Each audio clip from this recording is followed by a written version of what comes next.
हनुमान् श्रीपदो वायुपुत्रो रुद्रो नघोजरः अमृत्यवीरवीरश्च ग्रामवासो जनाश्रयः धनदो निर्गुणः शूरो वीरो निधिपतिर्मुनिः पिङ्गाक्षो वरदो वाग्मी सीताशोकविनाशकः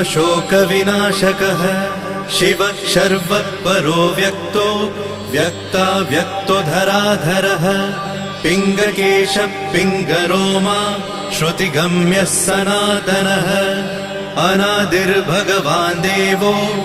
विश्वहेतुर्जनाश्रयः आरोग्यकर्ता विश्वेशो विश्वनाथो हरीश्वरः भर्गो रामो रामभक्तः कल्याणप्रकृतिस्थिरः विश्वम्भरो विश्वमूर्तिर्विश्वरूपो